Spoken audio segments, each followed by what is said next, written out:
country far, far away, there lived a poor widow and her son, Aladdin. One evening, a stranger knocked on the front door. "Good evening," he said. "My name is Mustafa, and I am looking for my brother's son, Aladdin. I have been away for a long time, but now I am back, and as his uncle, I would like to take Aladdin to work for me, so that he can help you by earning honest money."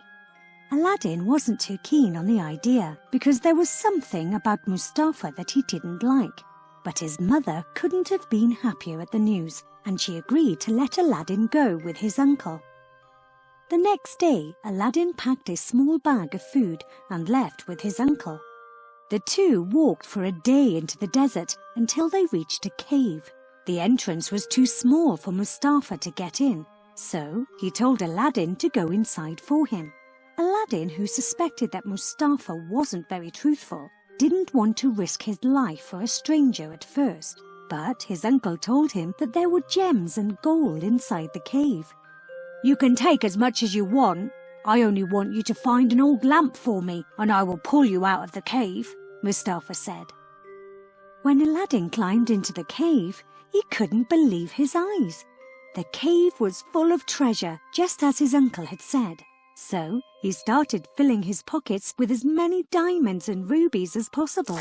He also found a gold ring, which he immediately put on his finger. Finally, he found the lamp Mustafa had asked for. He asked his uncle to give him a hand getting out of the cave, but Mustafa told him that he wanted to see the lamp first. Aladdin, who was suspicious of his uncle, thought that Mustafa would take the lamp and leave him. So the boy refused to give him the lamp. Mustafa got angry. "Listen, boy, I am not your real uncle, and I don't care about you. I will leave you here if I want. Since you don't want to give me the lamp, I will block the cave with this huge rock," he shouted, and left Aladdin inside. The boy sat in the dark and cried with the lamp in his hands, which he blamed for his misery. "Stupid old lamp! It's not even made of gold, and it doesn't work," he cried. He rubbed the lamp a few times to wipe off the dust, when a genie suddenly came out of it. "Master, I will grant you 3 wishes. Be careful of your choice," he said, and waited. Aladdin was shocked, but he quickly answered, "Take me home." And the next moment he was sitting at home, right before his mother, who almost fainted at the appearance of her son out of the blue. Aladdin told her all about Mustafa, the cave, and the treasure. While talking about the treasure, Aladdin rubbed his ring, and a second genie appeared. This time, Aladdin's mother fainted.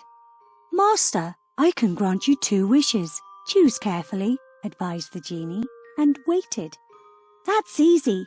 Give us enough gold and gemstones so that we can be rich until the end of our lives and even longer," said Aladdin.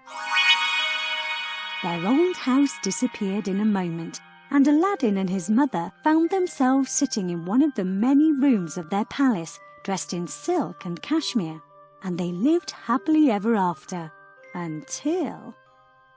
One day, as he was walking around the city with his friends, Aladdin saw an exceptionally beautiful girl. He immediately fell in love with her.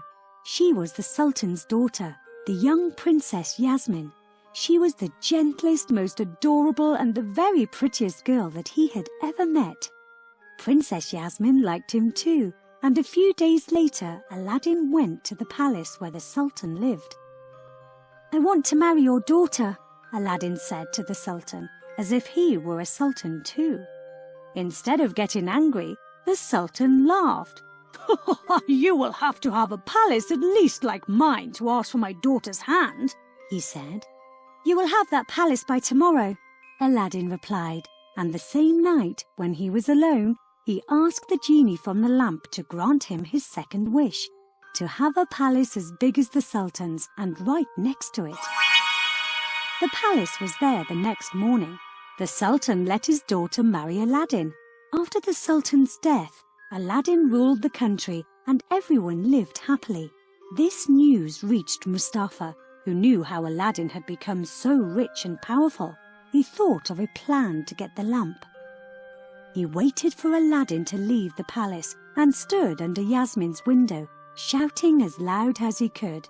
"New lamps for old lamps! Only today in the city! New lamps for old lamps!" And people started crowding around him. Soon he noticed the princess among them. She thought she could exchange the old ugly lamp, which Aladdin liked so much and kept in their bedroom. As soon as he got hold of the lamp, Mustafa immediately rubbed it, and the genie came out of it with the same words. "Master, I will grant you 3 wishes. Be careful of your choice." "Stop talking," Mustafa yelled. "I want you to take me, Yasmin, and her palace as far away from here as you can. So far that Aladdin wouldn't even find us if he rode for 3 days and 3 nights. When Aladdin came back in the evening, he found to his surprise that Yasmin and the whole palace were missing. He searched for them for 3 days and 3 nights, and when he couldn't find them on his own, Aladdin rubbed the ring and asked the genie from the ring to grant him his second wish, to get him to Yasmin. As soon as he had wished for it, he found himself in Yasmin's room. "My dearest Aladdin, I knew you would find me." They hugged and thought through how to trick Mustafa so that he couldn't do any more harm. Aladdin hid in the palace, and Yasmin went to find the vicious man. "I don't think that my husband will ever find me, so I would like to become your wife," she told him. Mustafa believed her. He decided that this was the best day of his life, and he got so drunk that he fell asleep. Yasmin quickly took the lamp and ran to find Aladdin. They rubbed the lamp and asked the genie to take the palace back to its old place. Soon they were in their city and everything seemed to be back to normal, but with one little exception, Mustafa. Aladdin asked the genie from the lamp to grant him his last wish and to turn Mustafa into a frog so that he could never bother them again. When they had no more wishes left, they returned the lamp and the ring to the cave and lived happily ever after.